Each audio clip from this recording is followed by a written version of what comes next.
Place maintenant à la chronique culture de votre grande édition. Estelle Martin s'apprête à nous rejoindre avec ce soir une très bonne nouvelle même pour tous les amoureux du rock.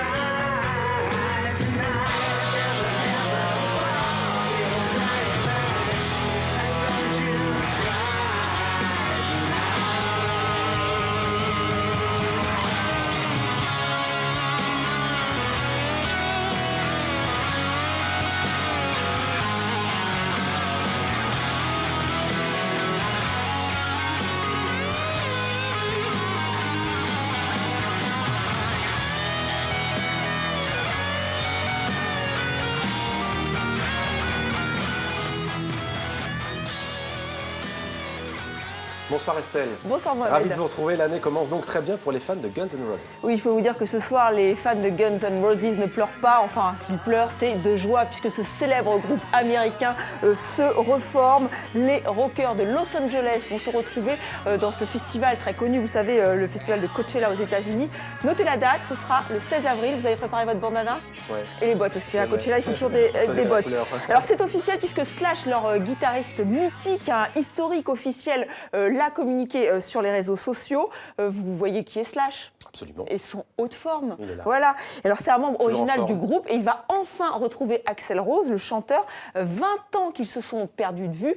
Slash n'avait pas participé au dernier album des Guns N' Roses, Chinese Democracy. Alors, Axl Rose qui a un petit peu changé. Oui, c'est dur de vieillir, même pour les rockers. Vous allez voir sur cette photo. Alors, vous l'avez compris, Mohamed, la grande nouvelle, donc c'est la reformation. Enfin, c'est ce groupe qui se reforme, mais c'est surtout la présence de Slash, hein, puisque 20 ans qu'on attendait ça. Mais il y a beaucoup d'autres questions qui se posent. Est-ce que Izzy Stradlin et Steven Adler seront là? Ce n'est pas confirmé.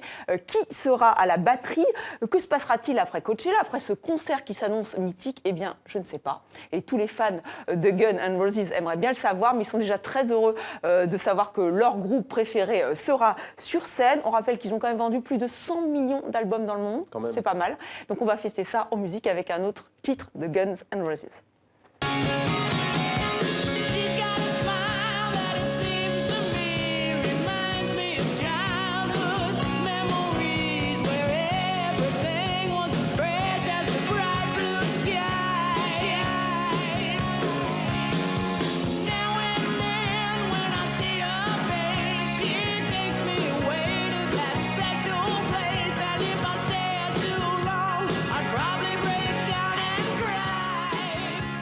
Voilà, Axl Rose et toute la bande, hein, on les a vus, des rockers, des vrais, des tatoués. Alors si vous aussi vous êtes musicien, pas forcément rocker, mais surtout si vous êtes musicien et français, ne ratez pas le prix Deezer Adami. Les inscriptions débutent aujourd'hui et depuis 7 ans, ce prix permet de mieux faire connaître la nouvelle scène française.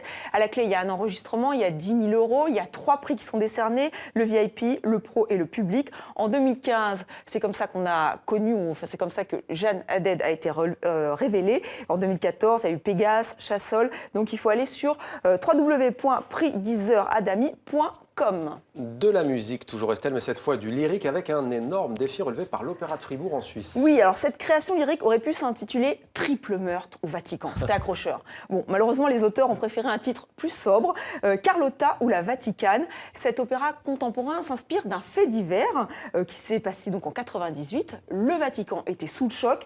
Le chef des gardes suisses, son épouse et un autre garde suisse avaient été retrouvés morts, assassinés. Alors depuis, les rumeurs les plus folles ont couru.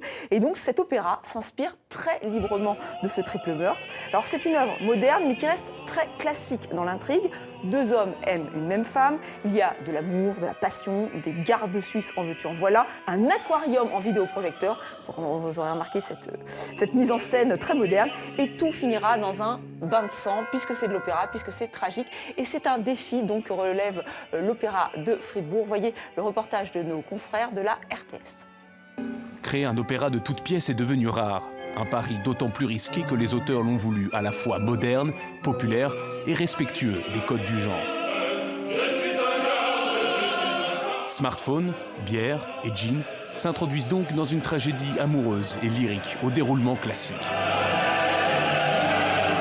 Il ne s'agissait ni de faire de la musique ultra-contemporaine, avec tout le côté un peu rebutant qu'elle peut avoir, mais il ne s'agissait pas de singer non plus Puccini, Verdi et les autres. Il y a une sorte de modernité de la mise en scène très très forte, il y a une modernité de la musique très très forte, il y a une histoire qui est un peu éternelle.